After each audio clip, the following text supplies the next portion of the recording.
Hey guys, thank you so much for tuning in. Welcome to my channel. This is my first review video I'm making. I'm trying a different camera now. I just need to check if it's actually recording. It is recording, I hope so.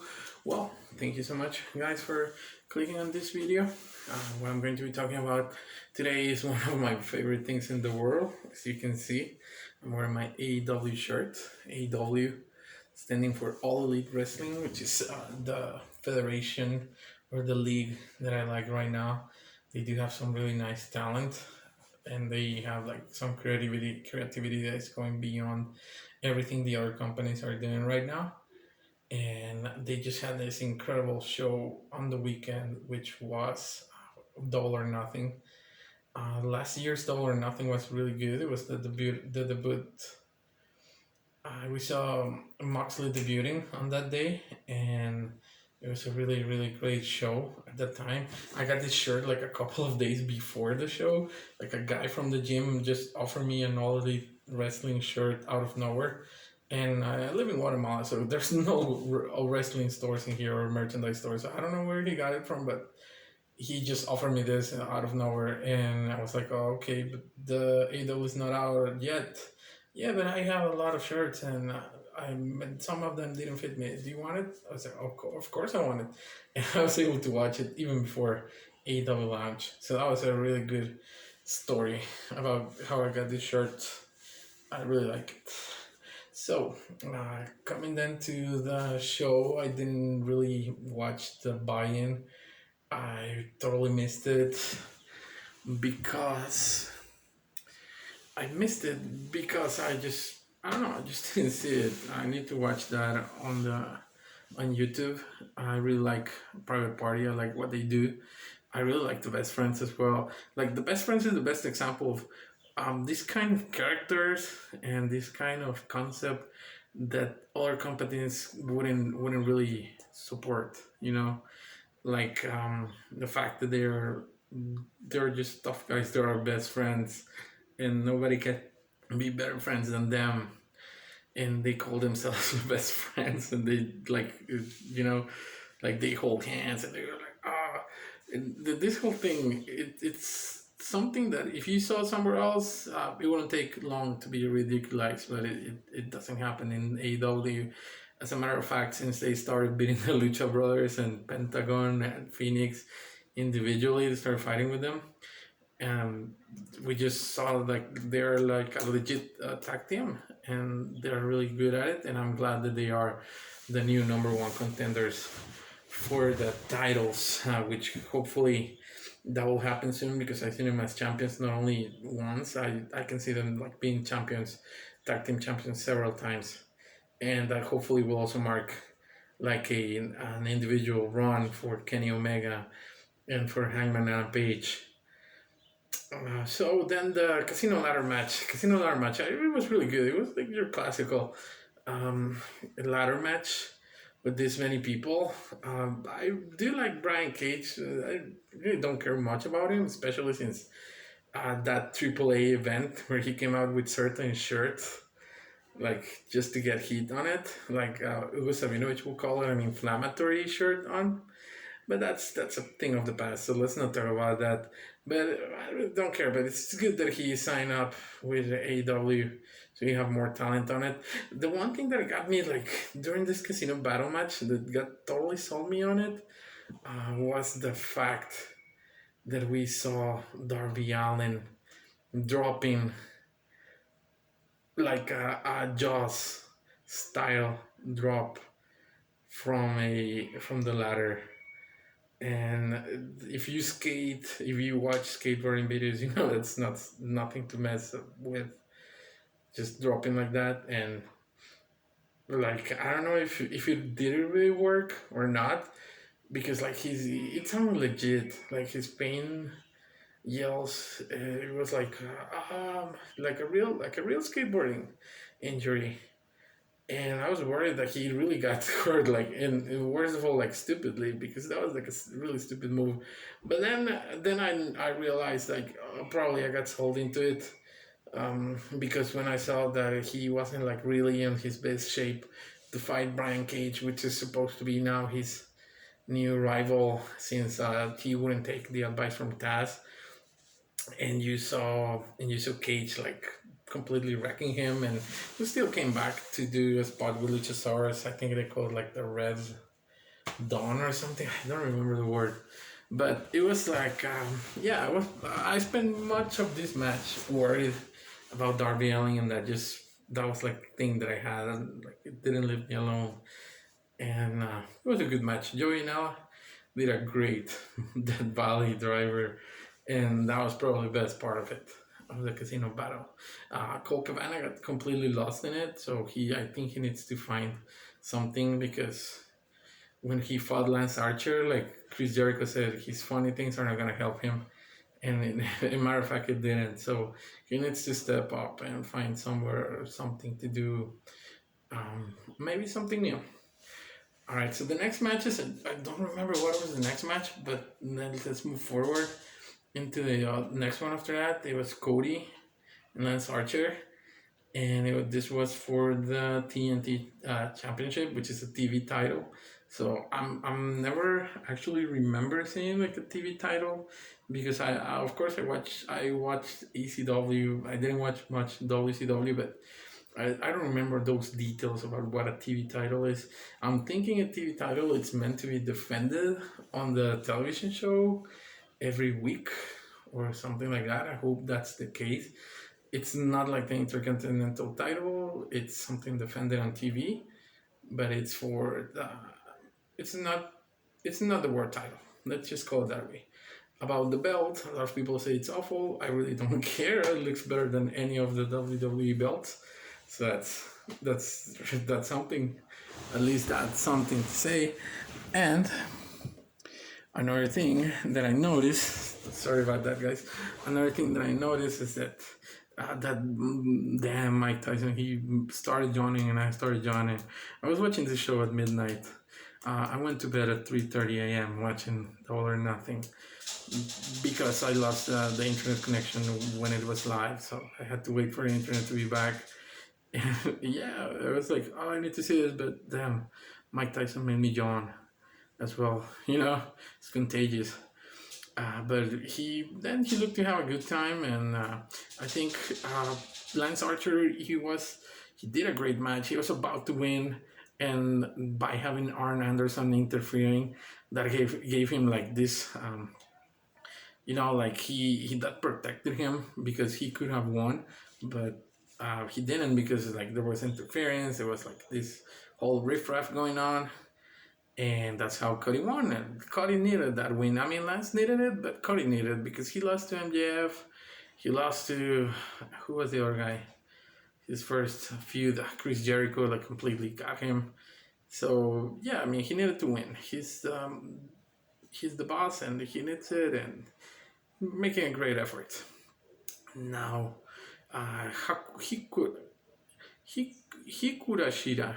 Hikaru Shida. Yeah, that's how she says it, Dasha. Hikaru Shida. Yeah. That's a good. Hikaru Shida and Nyla Rose was a great match. A great classic hardcore match for the women's championship. We needed to finally see someone we wanted as a champion, and we got it, and making history. Once again, they gave it all. It was a great match. It was funny to see Big Swole there, because I think she was drunk or something. Like there was a point where she was like completely pulled by somebody, like, hey, where are you going? And that was a funny thing, very very funny. And they gave it all, and it was a great hardcore match. I expect a big future for both of the performers, and I'm glad that Hikaru is the winner now. I'm sure she's going to be making a lot of great matches in the future. I hope that there's also the talent that we haven't seen much coming back whenever this quarantine is over, or whenever the travel restrictions are over. I really want to see more of Sadie, and I think I want to see more from B Priestley too. And if not, then hopefully they're going to get some local talent to step up, especially if Britt is really injured. I hope she's not injured. But I cannot really complain about the women's division. For WWE, it took years to build one, and they do have a good one, but they don't have the good storylines. And in this case, the storylines are good and performance are good. Sometimes sometimes there are botches. Yeah, let's just say it that way. But that happens everywhere, and I hope that they can improve and keep on giving us good matches like this one. This one was a classic. Now the next match that I remember, let me see. So Chris Statlander was like a. I'm glad Britt didn't take part of that because she would have lost, and none of us really wanted Britt Baker to lose. Like she's a great character right now, and I don't know what's going on with that injury. Hopefully it's a work, but I don't think so. And if she's injured, hopefully she'll come back soon. Also, then we had Sean Spears and Dustin Rhodes. And a lot of people don't like what Sean Spears is doing because they think like he's still like this jobber guy, which he may. But I saw him in Dark. If you follow the AEW Dark, you know that the guy is funny. Like he's having a good time doing it. Like his matches with Billy Gunn, they have all of this kind of stuff, and like he doesn't really care. This is what he says. Is nobody making him doing it? I hope, and that's how his character is. We have seen a lot of him. He's a classic heel too, and at some point he's gonna have a good rivalry. And don't feel bad for him. He's having a great time. He's even having more exposure now than ever. And Dustin Rhodes still like the guy moves like if he was like 40 or 30, not 20, but he's got like some really good moves, and I'm glad that he still got like a decent run at the end of his career. This is a decent run that he didn't get anywhere else. And now the John Moxley Brody Lee match, that was crazy. That's a crazy match. Another classic hardcore match. I remember a few years ago I saw a video, like an interview of Brody Lee. And Brody Lee, when he was Luke Harper, I think.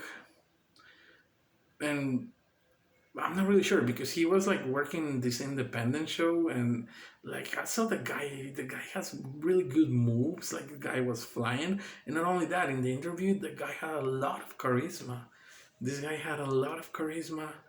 He had a really eloquency. He was like really eloquent when answering questions. He was even funny. And at that point, I realized that there's a lot of talent that must be that way, that they do have a lot of things to offer, and they're just being kept, just not being used right. And at that time, I noticed that was a few years ago, and now I can confirm it, and I'm glad that I can confirm it.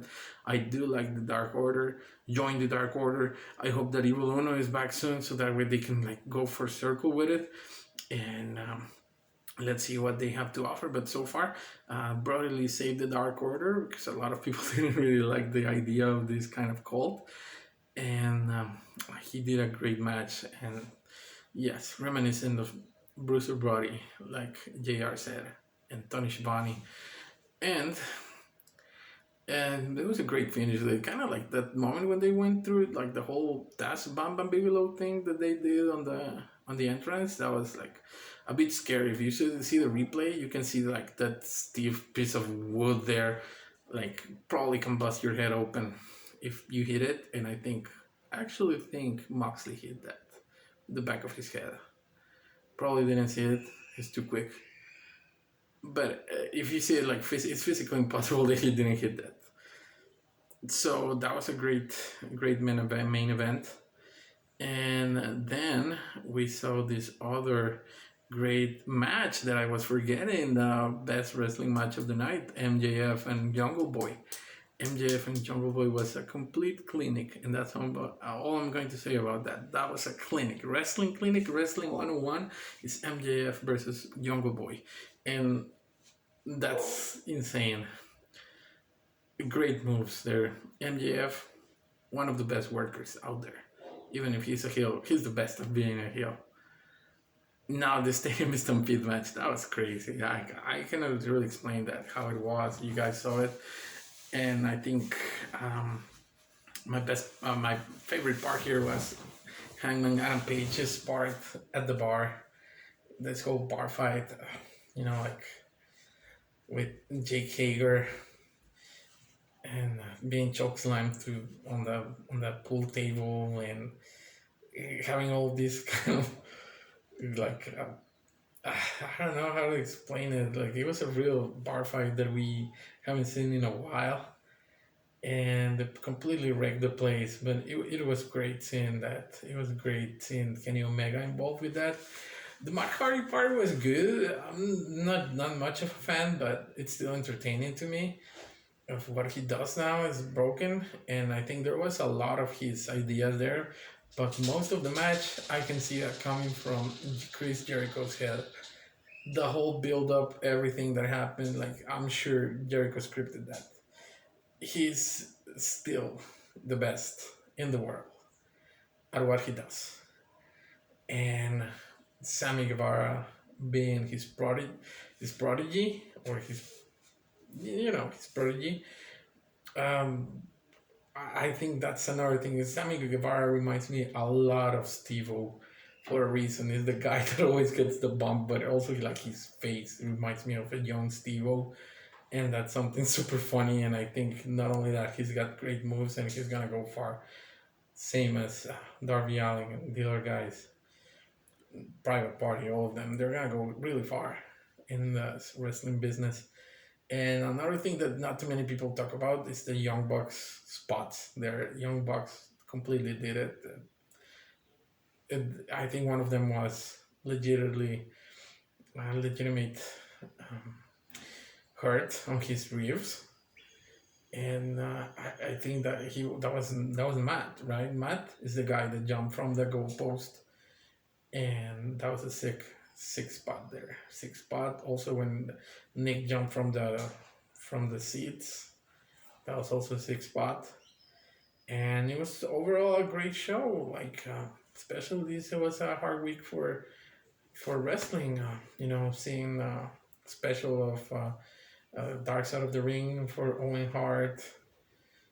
From just the memory of where were you at that time when that happened, and then like Shug part and the passing of Hana Kimura, and like another passing that was recent in wrestling was La Parca, and all these things. Like wrestling is currently right now I could say it's under a new era.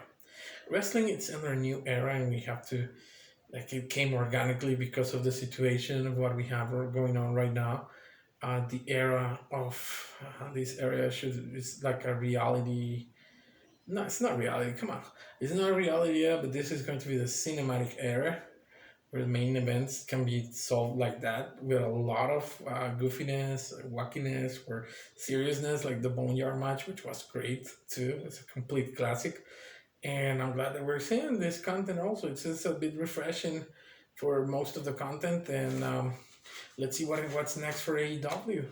Let's see what's coming, and what I'm hoping the most is in the second show that they announced on TNT. That's I'm really hoping for that because I know I can see more talent there, and hopefully we get to see more from the guys on Dark, like Leva Bates for example, which I really like seeing her, and I know she needs more ring time, so I really need to see more of them, like Random Cutler, Sunny Kiss. I think they have something to offer, and I hope they can get their moment soon. So that's it for now, guys. I hope that you like it. This is my first video.